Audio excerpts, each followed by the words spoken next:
Okay, all right. Thanks for joining, everyone. I'm Peter Gagnon, and with me is An Pham, and we are here to talk about the 2024 edition of NREL's Standard Scenarios. So the agenda today is we are first going to talk about what the standard scenarios are, then define the suite of scenarios analyzed this year. We'll talk briefly about some of the major changes from last year's edition, and then go over some of the highlights from the analysis. Mics and cameras will be muted for the duration of the webinar. If you have questions, then please put them into the question and answer box. There should be a bar somewhere on your screen where you can bring up a Q&A. We'll try and do clarification throughout, and then there'll be a Q&A session at the end for any more detailed questions. The webinar is being recorded and will be made available in a week or two on the website. So, okay, NREL Standard Scenarios, what is it? So this is the 10th edition of an annual projection that we do of the possible evolution of the US electricity sector across a wide different range of different futures. The way that it works at a very high level is that we start with a bunch of data from institutions like the Energy Information Administration, our own annual technology baseline, and as well as other models. And we start with the representation of the grid as it is today, the generators that currently exist, their operating characteristics, the costs of fuels and technologies, and then we input into the model a bunch of projections about how things may change.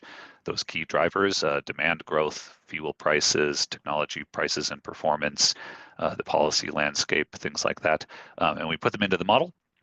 And the model is REEDS. This is a capacity expansion model that works by identifying the least cost solution for the investment and operation of the electric grid, given those inputs, those assumptions about the future.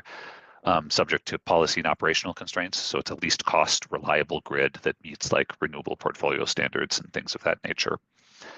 And then the model outputs this grid and how it's both the assets of the grid and their operation. So what is the generation and capacity mixture that's being built? And that's what we report and describe and analyze across, again, a wide range of possible futures.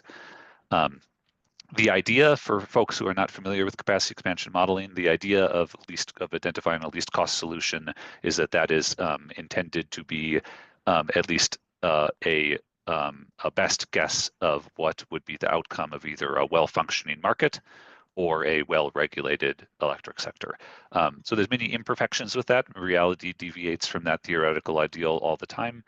And there's many important phenomenon that are missing from the model that you have to kind of keep in mind when you're interpreting the results. But broadly, this least cost framework is a common way to try and project what the evolution of the electric sector might look like with that kind of basis of either market or effective markets or regulation. There's beyond the webinar, which I'm going to give a light discussion of the results. There are also other ways to access the information that we produce through the standard scenarios. One of them is a report that we update and re-release annually. I believe that a link to that report is going to be dropped into the chat box of this webinar. That has like a narrative discussion of the results. You can also go to a scenario viewer that we have where you can both there's a dynamic interface for exploring the build-outs that we are projecting in this analysis, as well as you can download the data. So if you want to do your own derivative analysis or visualizations or whatever, you can access it through the scenario viewer and data downloader.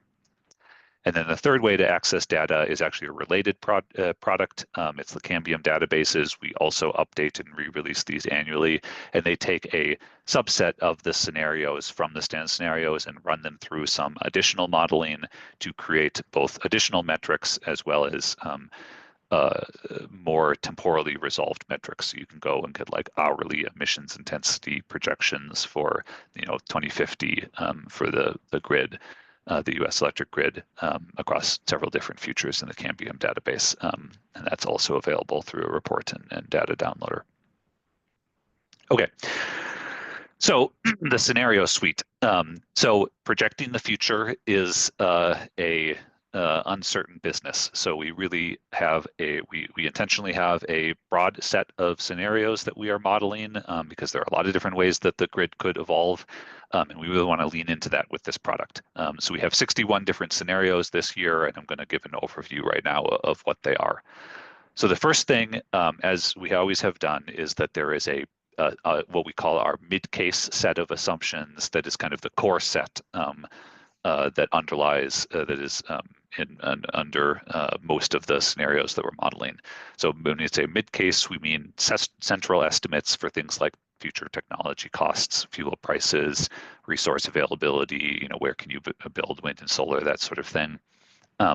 Central moderate electric demand growth assumptions.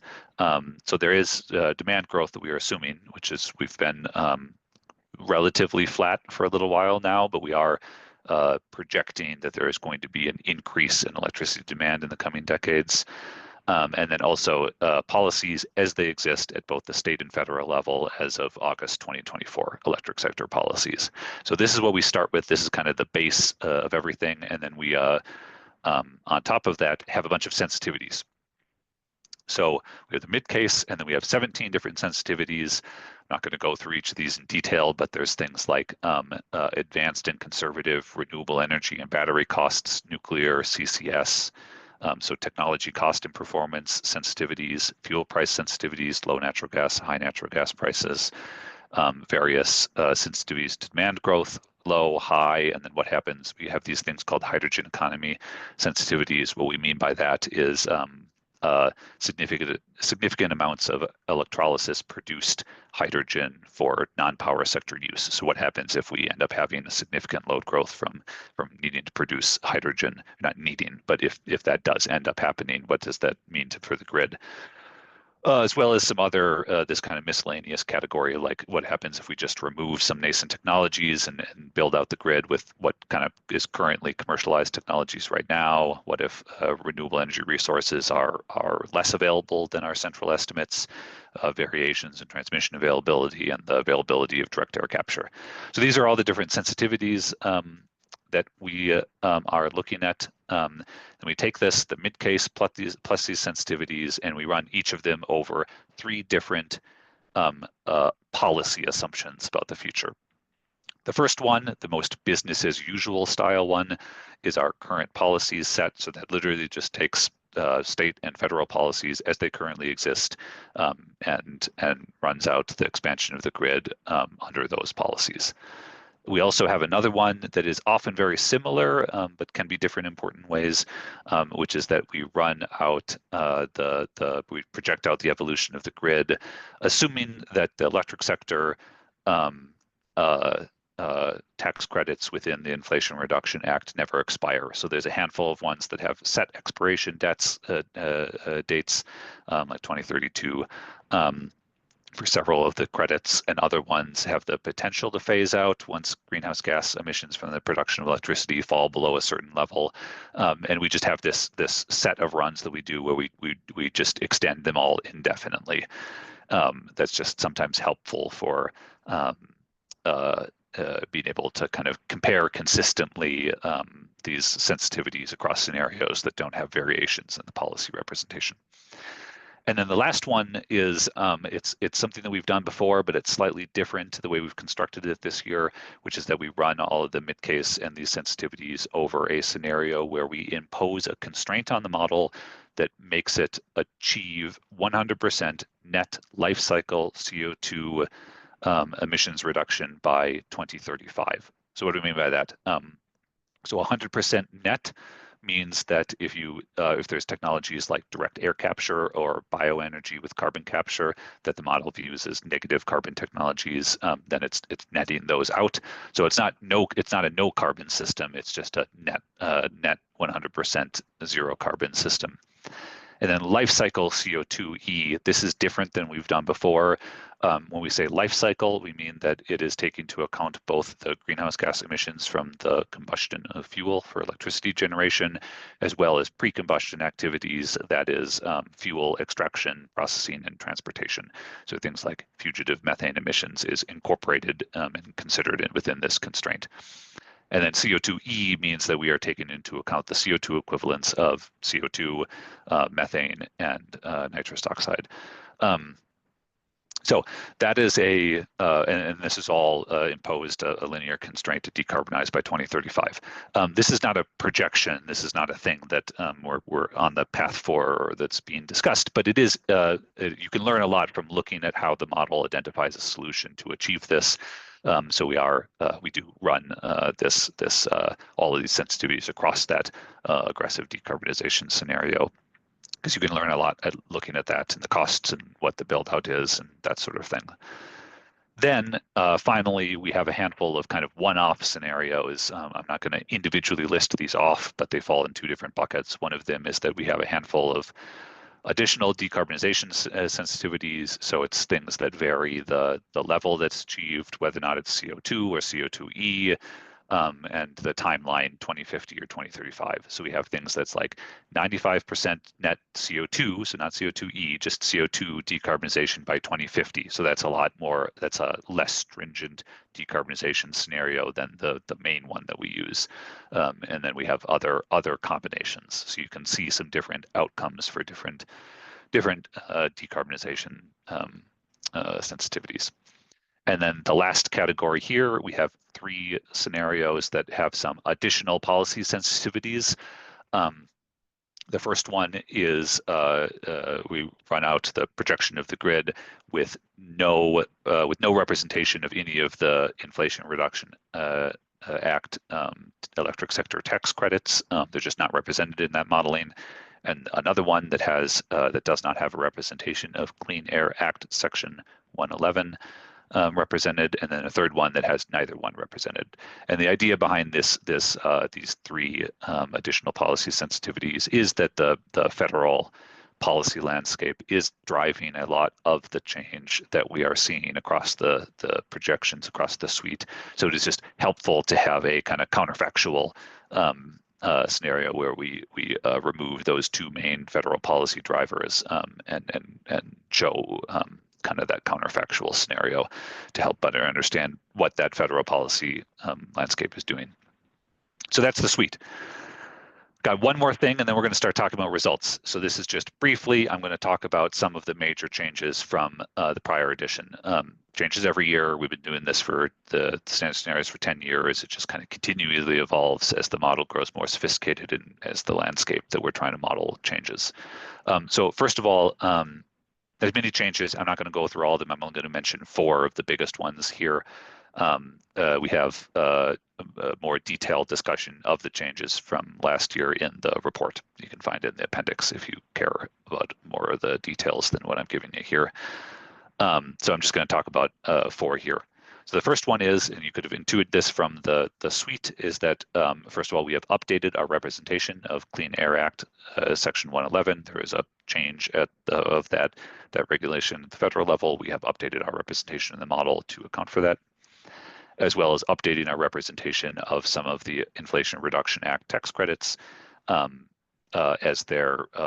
as the implementation of that legislation has become more defined over time, 45V being the main one that we updated. So those are significant changes from last year. Another thing, this is a little bit in the weeds, but it is important for folks that care about this sort of thing, which is that we have a new stress periods-based method for assessing resource adequacy. It doesn't actually change the kind of top line build out of the grid, but it does change where things are being built, and it does change the results in important ways. Again, if this is a thing that you care about. The idea being here that it's an improved methodology for assessing the contribution of different resources to the resource adequacy, to the reliability of the grid, and in particular doing a better job of resolving different technologies, contributing, sharing capacity across across neighboring regions and things of that nature. So just an improvement there in our resource adequacy modeling. The third of the major changes is that we have added several types of frictions that are meant to try to reflect kind of like institutional frictions in the real world that were not previously in our model. The two of them being here that I'm going to discuss here are some hurdle rates of basically just costs for trading and transmission between regions. It's not every region, but it's between regions that don't have existing market, they're not part of the same marketplace, or that they don't have existing relationships. They're not like in the same balancing area or the same system operators. So we have these new kind of frictions between coordination of dispatch between different regions. That is a deviation from like a least cost system. You'd prefer to have two different regions perfectly coordinated, but the reality is that there are different market regions right now that are not perfectly coordinated. So we're just trying to get closer to reality here by adding these types of frictions. And then relatedly, we now have some limits on the amount of firm capacity that you can import from your neighbors, which reflects kind of the current amount of firm capacity trading that's going on. Both of these things are, we try our best to pin on approximations of what the current system looks like right now, and then they both improve over time in the modeling because there is improvement in this kind of coordination happening in the real world. It's an open question of how much it's going to improve. Are we going to completely get rid of these things and have very well coordinated systems, or are there always going to be these types of frictions? We don't know. We have a world in which these things improve but do not go away entirely. And the last thing, this one is it's very interesting for if you're part of the capacity expansion modeling world. It's a real struggle that we've been dealing with ever since the passage of the Inflation Reduction Act, which is trying to handle the model's projections of the near-term build-out of the electric grid. The context here is that the capacity expansion model identifies the least cost build-out, and because of the current economic landscape, considering the tax credits that were in the Inflation Reduction Act and the relatively low cost of wind, solar, and storage, the model identifies a fairly rapid near-term build-out of wind, solar, and storage. The problem is that the model does not include explicit representations of phenomenon that are becoming increasingly important, things like just backlogged interconnection queues, supply chain constraints, frictions from community opposition, which can sometimes result in regions not being able to build entirely in regions or just slowing down the rate of building things. These types of frictions are things that did not used to matter as much back before the passage of the Inflation Reduction Act. The rate of change was sufficiently slow that these things were not a critical issue. In fact, the model would tend to underestimate the rate of change. Ever since the passage of the Inflation Reduction Act, all of these things have become much more important. In the past several years, our model has been too aggressive in what it projected as the near-term rate of deployment, and we have been putting a lot of effort since in the past several years to try to better understand these phenomenon and represent them as best as we can within the model. One example of way that we're doing that is that we are including some data on interconnection queues. The timeline aspect of it is still tricky to deal with, but we have it so that, for example, the model in the near term can't build stuff unless it's currently in the queue, things like that. So there's more detail in the report for these near-time build frictions. Just wanted to flag the fact that this has been a challenge for the type of model that we're using, given the kind of landscape that we're in, which is a lot of phenomenon that may or may not be transient, that's making things kind of deviate from like the least cost minimum because it's just hard to build things quickly sometimes. Okay, so I'm going to get to highlights, going to talk about this for a little bit, and then we'll open it up for Q&A. So this is just a summary of some of the results from the standard scenarios analysis. There's more that's in the report, so we're not going to get to everything here. This is just highlights. So first of all, if you remember the suite, I talked about the mid case. So the mid case current policies, I'm showing the results here. So out of the 61 scenarios we have, this is like our central scenario, current policies. This is the closest thing that we have to like a business as usual scenario. So we're going to spend a moment talking about that. So the first thing that you may note, to explain what's going on here is that we have two figures. The one on the left is the generation mixture. So this is the energy contribution of different technology types. And on the right side, we have the capacity of those different technologies. So how much the investment in the operation is what we're showing here. And then the x-axis is we're starting at 2026, so near term, and then projecting out to 2050. So I'm going to walk through the colors here. You don't need to be trying to read the legend as we go along, or I'll be walking along through it. So the first thing to notice, kind of starting at the top and working down, is that there is significant growth in the kind of purplish here is storage. That's both batteries and pumped hydro. There's growth in storage. The yellow technologies are solar, PV mostly, and then the blue is wind, mostly onshore, but that darker blue is offshore wind. So significant growth in wind, solar, and storage. It's aligned to what we've seen previously. The Inflation Reduction Act tax credits spur a lot of growth in those technologies.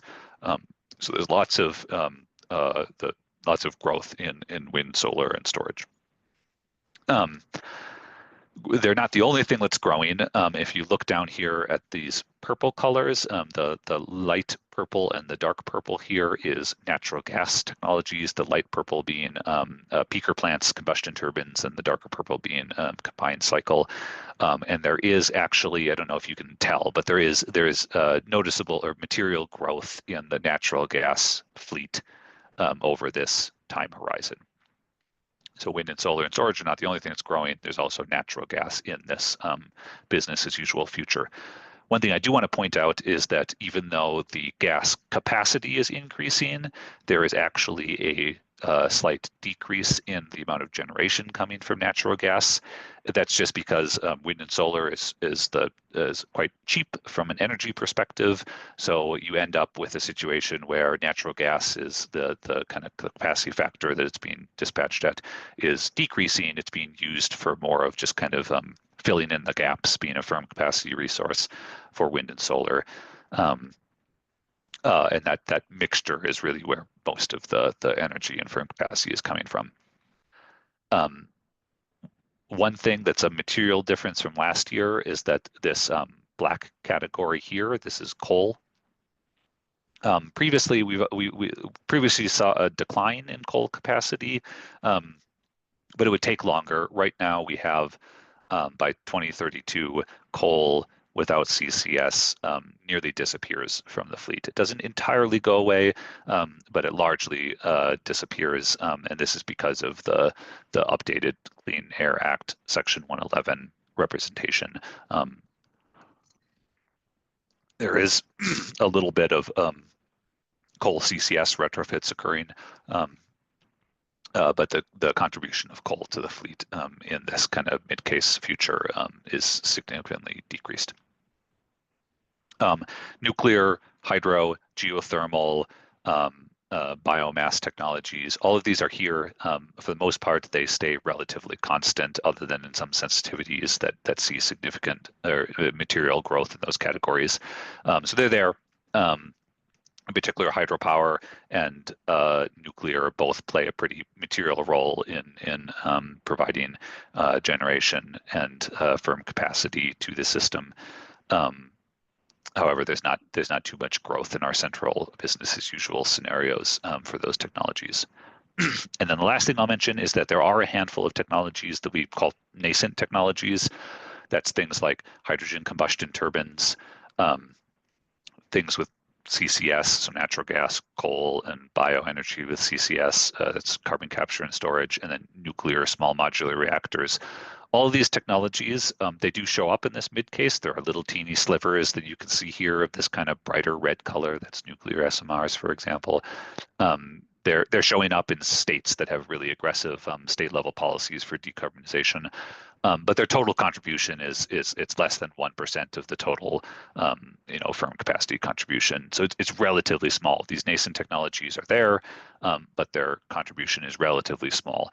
We have scenarios within the broader suite where there is substantial contribution from those nascent technologies, but in our business as usual scenario, they do not play a very large role. One thing I do want to clarify, when I say nascent, that's not passing judgment on the difficulty of achieving having these plants work. Many of them have operational demonstration plants or have high technology readiness levels. So this isn't on the span of technologies we're considering here. These are not as uncertain as some technologies out there. However, there's still a lot of uncertainty of what exactly their costs are going to be, what's the permitting and siting considerations for these technologies, things like that. So we still designate them as nascent because they are relatively less known, but they do actually have pretty high technology readiness levels for the most part, the things that we include in this model. Okay, so that was the mid case. I'm going to now take a little bit of time to compare the mid case to the mid case.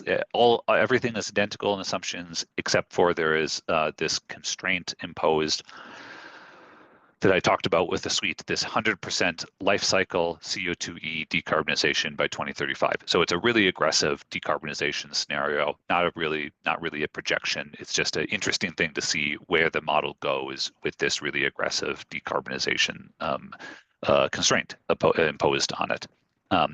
So the first thing that you notice is that when you add this constraint, keeping everything else constant, you do see technologies colors start to appear here in more material quantities that were not in the business as usual case. For example, hydrogen combustion turbines start to play a non-trivial role in the provision of firm capacity. Bioenergy with carbon capture as a negative emissions technology plays a role. It's not huge. There's not a lot of it. We have the supply curves we have for biomass kind of constrain significant deployment of that resource, but it is there. There's more CCS, and nuclear SMRs do end up, small modular reactors do end up playing a role. Despite that, I will point out that despite this aggressive constraint, these technologies that I just listed, they play a bigger role, certainly, but at the end of the day, the build out is still predominantly the technologies that we've already discussed: wind, solar, storage, natural gas, hydro, and nuclear, conventional nuclear. So there is a landscape that has a more diverse technology set. However, there is still kind of these anchor technologies that play a big role in this future. I do also want to just point out that despite the fact that this is a very stringent decarbonization scenario, this life cycle consideration, so it includes pre-combustion emissions of CO₂-e, there is still a fair amount of natural gas in the system being used for firm capacity at that point. It's being offset by bioenergy with carbon capture, but the model still sees a decent chunk of natural gas, even in this very aggressive decarbonization scenario, as being part of the least cost mixture, and hangs on to a lot of it. Okay. I am going to talk a little bit. I spent a bunch of time now on just the mid case and that one variation of the mid case. I am now going to show you some of these spaghetti plots that show the trends in build outs across all 61 scenarios. So this is giving you a better idea of the range. Like I said at the beginning, we really want to emphasize the fact that there's a lot of different ways that the US electric grid could evolve. Policy, technology costs, fuel prices, all of these things are very uncertain. To the extent possible when you're interpreting this stuff, think of the ranges as well as the central estimates. Anyway, with that spiel being made, I'm going to walk you through this plot. This is showing the capacity buildouts across the range of scenarios. So the yellow lines are our current policy scenarios. The green lines are the no tax credit extension scenarios. And then the blue lines are scenarios with decarbonization policies. And then if you can tell, the colors are maybe a little bit hard to see on your screen, but there is these three purple lines on each of these that are these additional policy sensitivities. So that's the scenarios without the Clean Air Act 111 representation and IRA tax credit representation. So that's what we're looking at here. So big range of things. I'm going to walk through each of these technologies a little bit. So first, we're going to look at wind and solar. Just in general, across all the scenarios that we model, we see significant wind and solar growth, even in scenarios with high RE costs, reduced availability, or not having these federal policies. We still end up seeing a lot of growth of wind and solar just because it is a cheap resource for energy generation. But of course, there is a wide variation. There can be some really incredibly high build-outs that the model is projecting. Those are scenarios with decarbonization constraints and high load growth and stuff like that. You end up with scenarios where there's really tremendous amounts of wind and solar being built. There'd be a lot of, there would have to be a lot of activity over the coming decades in order to achieve those high projections there. But a pretty immense range of possible deployment with the overall idea that across all these different scenarios we're looking at wind and solar, we see lots of growth. Next one we're going to look at is natural gas. So this is the amount of natural gas capacity. So I just want to point out here that other than the blue scenarios with the decarbonization trajectories, it is possible to see declines in natural gas capacity. However, in none of the scenarios does it go away. There's always material contribution from natural gas. But also, if there's not decarbonization policies, then none of the scenarios see a decline. So in absence of decarbonization scenarios, natural gas capacity continues to play a growing role in the US electric sector. Storage, pretty wide range of growth here across many scenarios. We do see material growth in storage, but again, it's a pretty significant range here of how much storage could end up contributing based on its costs as well as its interaction with other technologies' costs. Nuclear in most scenarios stays relatively constant, its capacity. There can be some declines from age-based or economic-based retirements. And then we do see a handful of scenarios that have low cost nuclear and decarbonization scenarios where you can see a doubling of the fleet. Not many, but there are situations where the model identifies that. Coal in basically all scenarios goes almost entirely away, except for the scenarios that have the Clean Air Act, Section 111D, sorry, I'd say D, but just Section 111, not represented in those. The coal capacity decreases over time due to competition and age-based retirements, but does not have that 2032 drop-off like the other scenarios. CCS, natural gas with CCS is the one that's built the most, but there are many scenarios in which CCS is built.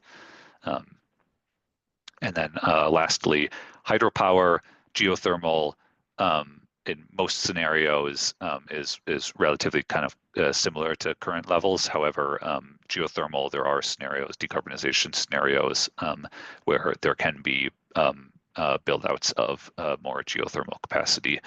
And then hydrogen, usually, if there's not a decarbonization constraint, hydrogen combustion turbines do not play a huge role. However, if you do impose decarbonization scenarios, constraints onto the grid, hydrogen combustion turbines end up playing increased role. Just a couple more figures, and then we're going to get to Q&A. So this is just a plot of the US electric sector greenhouse gas emissions. On the left, we have lifecycle CO₂-e emissions. So this is both combustion and pre-combustion for CO2, methane, and nitrous oxide. So this is kind of everything combined. And then on the right, it's combustion only CO₂-e. So it's not the pre-combustion elements. So you can see here wide ranges of possible greenhouse gas emissions trajectories. In most scenarios, there's kind of this rapid near-term decline and then a leveling out. The two things that can change that is that the scenarios without either IRIS tax credits or Clean Air Act Section 111 can see that not occur. Or on the flip side, decarbonization scenarios, of course, forces the model to achieve a decline. Yeah, I think that's all I'm going to say about that. And then another kind of metric of interest is the amount of curtailment of variable renewable technologies. So it's a zero marginal cost resource that we see in many of the features that we're looking at. A significant amount of electricity being curtailed. So that's generation that could have occurred, but then the system doesn't need it. And so it ends up needing to just turn away that additional generation, potential generation. Usually this is because you have so much generation at a point that you can't, the system can't absorb it anymore. Maybe there's still some dispatchable generators that are on at that time, but you can't turn them off for operational reasons because you can't start them, you can't turn them off and then start them back up easily. Those kind of integration considerations end up driving some curtailment. But at the end of the day, the main story here is that variable renewables are sufficiently cheap that the model finds as part of its least cost solution a slight, I'm going to use an imprecise term here, a slight overbuilding of these resources to the point of where you have curtailment of them. And it can get pretty significant. I mean, there's some scenarios where you end up as a percentage of VRE generation curtailing up to 10% of the potential generation. Most don't reach that level, but you can see some pretty high numbers. I just want to point out here that there are many different ways that the grid could become more flexible that we're not incorporating into the model that could take advantage of this. Like if you have the ability to absorb this curtailment, then that could help with the integration of these resources. And a lot of those opportunities are things that we don't have the kind of data and understanding to have in the model at this point, or they're really computationally expensive to run, so we don't have them, but are probably going to play more of a role than what we're projecting here. Last result here that I'm going to show is transmission investment. The left one is transmission investment across the suite of just interzonal transmission capacity. So this is like long distance transmission lines. And then the right is all transmission, or it's interzonal plus network reinforcement plus spur line transmission capacity.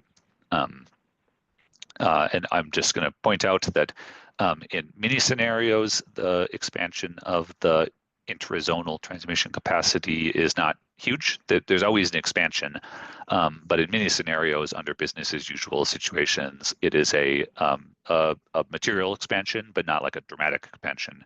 But that there are scenarios where you can, double the amount of interzonal transmission capacity throughout the timeline that we're modeling if you're doing decarbonization and things like that.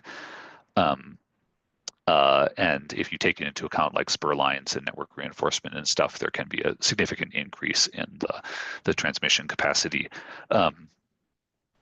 Okay, as a brief reminder of where you can get the data, I mentioned this at the beginning, there's a report, scenario viewer, you can download the data, and there's the Cambium data sets that have more metrics and higher resolution for a subset of the scenarios.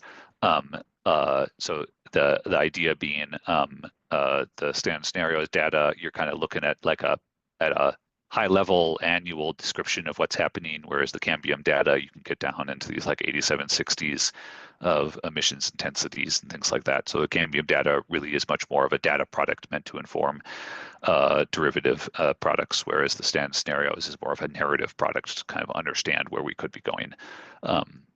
So they're all part of the same ecosystem of work that we do here at NREL. I'm going to skip that because we're at time for questions. So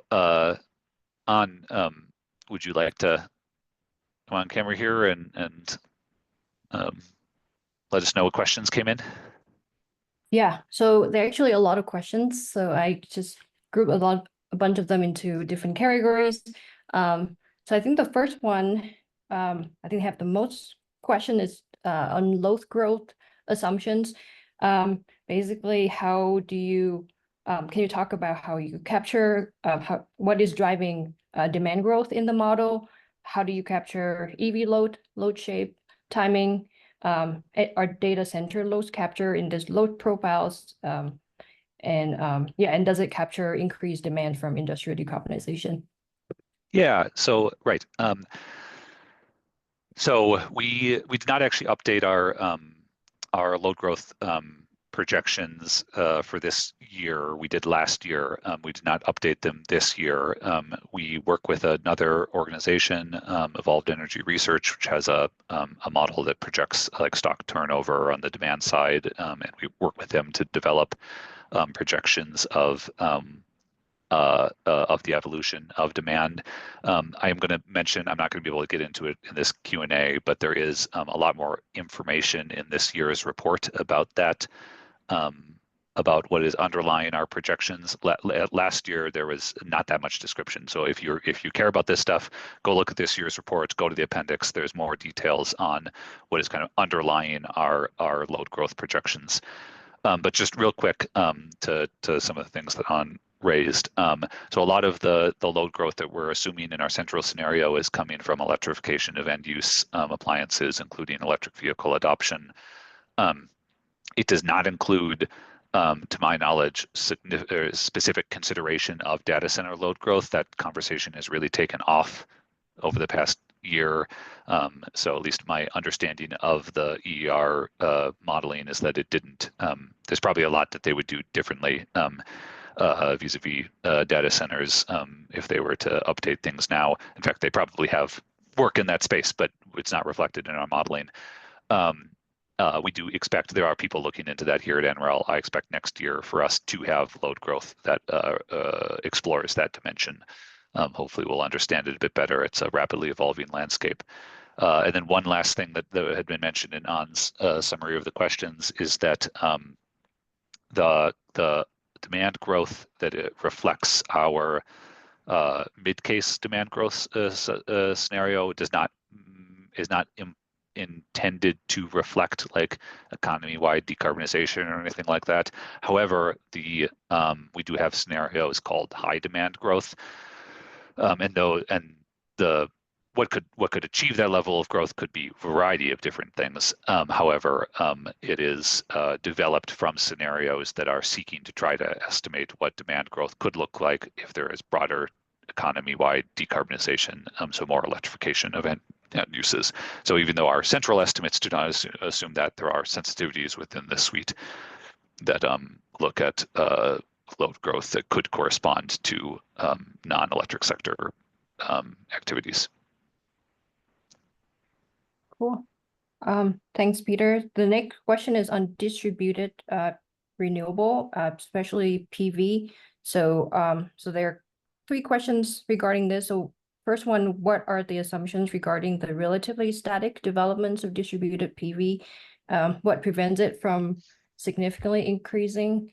And and overall, can you just talk about the very little distributed PV assumption in the model? Yeah, right. So here we have, there's the 2 different yellow slices here, with the larger one being utility scale PV and the smaller one being distributed PV. So that comes from REEDS, the capacity expansion model does not model endogenously the adoption of distributed PV. That kind of follows different logic. There is another tool that is maintained here at NREL called DGen that projects the adoption of distributed PV, and we ingest that. We don't have a custom distributed PV generation or build out for each scenario. I think there's 5 different scenarios. It's not that sensitive to what's happening on the utility scale side. So we just have these 5 and then kind of map the one that matches the best. So there is a little bit of variation in distributed PV deployment. and it does grow over time. But you're right; it does not in our modeling. It does not play a significant or a huge role. It's there; you can see it. It's more than some other technologies, but it's not a huge role. And I think I'm going to broadly describe why that's happening as one. It's utility scale PV is quite a bit cheaper. So just kind of the way that competition is effectively communicated through the modeling workflows that are reflected here. The model sees utility scale PV as the more cost minimizing asset to deploy, and that's kind of reflected through the implied rates, electricity rates that the distributed PV is seen in the DGen model. There's also been, I think, our projections of the adoption of distributed PV, I think it was cut almost in half this year since our last update of those projections a couple of years back, and that was in large part due to kind of the evolving landscape of compensation for distributed PV, a lot of revision of net metering policies and things like that are just decreasing the forecast of where distributed PV adoption is going. So that's kind of the spiel there. There are many different scenarios that you could come up with that would see more distributed PV adoption. Things like if there's really constrained transmission development, like even to the point of where we can't build spur lines and things like that, or if there's significant policy support for distributed PV. There are definitely scenarios that could see a lot more deployment of these resources beyond what's in our suite. But we don't have them in the suite. The suite is not exhaustive. So. Thanks, Peter. Next batch of questions on storage. What kind of storage are included in the model? Is it all just lithium ion, and why not consider long durations, also seasonal storage? Yep. So we have there is pumped hydro is a storage option in the model, and then we have two different lithium ion they're just generic batteries in the model, but the assumptions are derived from lithium ion costs and performance. We have a 4-hour and 8-hour battery represented. We do have, in a sense, long duration energy storage represented through hydrogen combustion turbines paired with electrolysis. That is a means of storing electricity in the form of hydrogen over long periods of time. So we do have a means of having long duration energy storage. However, with that being said, there are many different technologies, storage technologies, and different ways of building batteries and other things of that nature that are not represented in our modeling. We have done, NREL has done, we have like a storage future study analysis that it's a little bit old at this point, but we have explored the potential role for other types of technologies. We're doing a lot of work in long duration energy storage. All I can say is it's a complicated evolving landscape that storage often is quite difficult to represent in the model, especially long duration energy storage. That often ends up being the challenge, like the uncertainty about costs, technical performance, and just like the development necessary to represent it. So there are definitely technologies out there that might play a role that are not in our modeling, and that we are always working on that stuff. And hopefully in a year or two, you'll start to see them appearing more, but they're not there right now, at least in these runs. Thanks, Peter. Next set of questions on resilience, resource adequacy. So least cost solution doesn't capture the severe cost of outage, and can you talk about how resiliency is modeled in REITs, and also you mentioned that resource adequacy is modeled differently this year compared to last year. How is it? Just talk more about that change. Yeah. Yeah. Yeah. So I'm gonna punt a little bit on this one, mostly because it gets I'm not a subject matter expert in this area, and we do have a lot of published material on this that for people that care about our updated representation, I would just direct you to look at the report, and we have some references to other publications that explains more about what the stress period representation is and how it's working. It's using this stochastic model, PRAS, the Probabilistic Resource Adequacy Suite, I believe, is the name that is now integrated into the model. And I'm just not going to opine on that operation right now because I do not know enough to give it full justice. I will say that there is a comment that we're not, there's a difference between resource adequacy and resilience. Yeah, there's many different dimensions. This is not the REITs model, and the framework that we're using does not capture things like extreme weather events or things of that nature, and that's totally fair. We do a lot of work at NREL where we take the REITs build outs in standard scenarios and other analyses, and then we do drop them into models that are more designed to explore those types of things. So there's a lot of iteration where we'll take the models, the things that are being built here, and we'll drop them into models that are better resolving this sort of thing. And like when we first started doing that many years ago, there was lots of ways that the REITs built systems were not as resilient as is commonly aimed for grid build-outs. And we've done a lot of iteration to try to make it so that what's being built by REITs will perform as a resilient grid if you were to then go and drop it into those other tools, even though the model itself does not consider them. So that's kind of a cop-out. I don't know. I'm acknowledging the point that there are certainly valid considerations that are not kind of incorporated into our consideration, but that we are not ignorant of them here, and we do a lot of study and kind of feedback and iteration to improve the model with respect to them. So that's all I'll say about that. Feel free to, if you care a lot about that, reach out and I'll connect you with people who do work in that space here. Great, thanks, Peter. The next question's on carbon trade, carbon pricing. Do you consider carbon pricing in the model? Yeah, there are some state policies that have, like we have RGGI, and California has a state policy. So if what is meant is whether or not we are representing current sub-federal carbon programs, they are in the model. We do not model everything. The decarbonization scenario, like the policy scenarios that are meant to explore those kind of worlds, have just decarbonization constraints. You could consider that reflective of what a market might have as an outcome, but it's not described or designed. We're not approaching it in that way.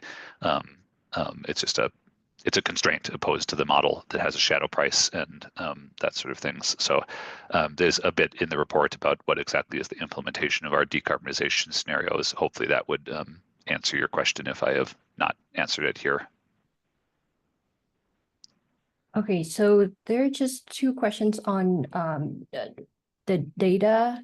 Is there any other location to download the results files for the full suite that allow user to automate the download process? Oh, automate, like there's not a API or something like that. Sorry, we just haven't set one up for this. The Cambium data does have an API,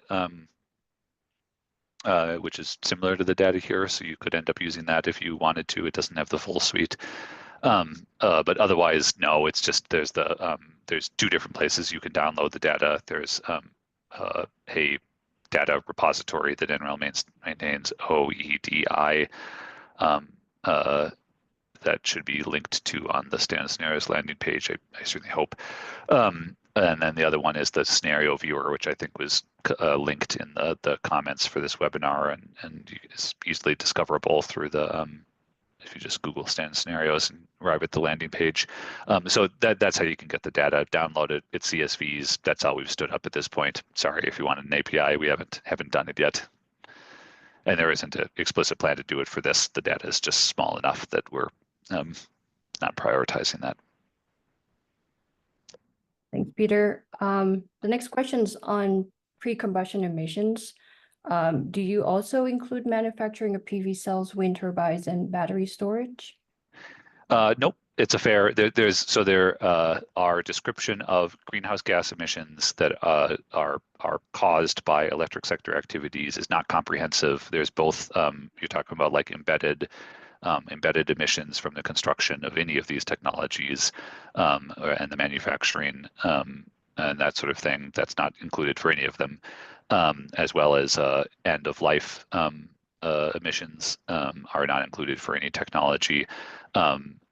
So it is just the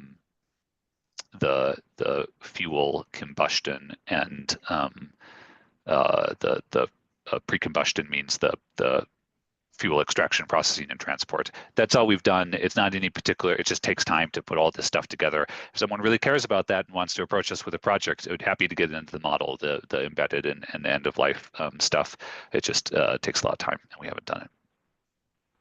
There's work at NREL that looks into that, a lot of good data about the more full life cycle picture. So again, if you care about this and you want to know the work going on in NREL about this space, reach out, but it's not incorporated in this modeling.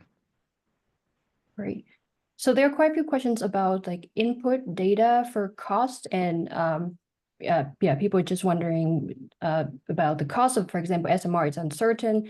Are there data that are for technology costs that are available for a user to view? Yeah, so I guess we're conscious of time. I'll be really quick and say that the majority of our technology cost inputs come from NREL's annual technology baseline. That is an annually updated data product where a lot of effort goes into projecting the potential cost of these technologies. A lot of work being done by the labs, DOE, and other labs. There's other labs that contribute to those products. So annual technology baseline, lots of discussion there about what underlies those projections of cost and performance. I encourage you to look into that if you care. I will say SMR was flagged. So nuclear small modular reactors as well as conventional nuclear did the updates this year did have the cost trajectories were quite a bit lower than in prior years. There is some new modeling from Idaho National Laboratory based off of kind of learning curve projections of potential cost declines. It does get quite a bit lower than what the current cost is. Major uncertainty. We really don't know what's going to happen with nuclear costs, especially, but any of these nascent technologies, all I can say is that we do the best we can. And to the degree that you don't believe one of our inputs for one of these nascent technologies, then look at the scenario that has no nascent technologies. That's one of the reasons why we provide that, is just to turn them off because they are so uncertain. Do we have time for more questions? Sure, do one more and then we'll be at the hour. I'll just say if you have additional questions or any type of follow-up, just reach out. Happy to have an exchange about this or connect you with someone at NREL that is more of a subject matter expert. But yeah, toss one more at me before we close out. Yeah, so just one technical question. What is the computational resources that used to run the full suite of the scenarios here? So I think I can say to this, it's takes about close to 24 hours to run one of these scenarios, and it takes about 90 to 120 gigabytes of memory.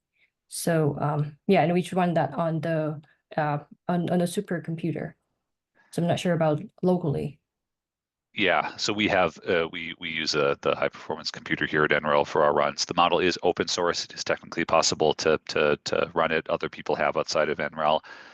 It takes quite a bit to kind of get spun up on it. It's a pretty complicated model, but you can run it externally. You probably don't want to be doing it on a laptop, but if you have even a decent server, it doesn't have to be a high performance server. You can make it work. Okay, all right. Thanks everyone. Thanks An for helping with the questions. And we will be stopping the webinar now.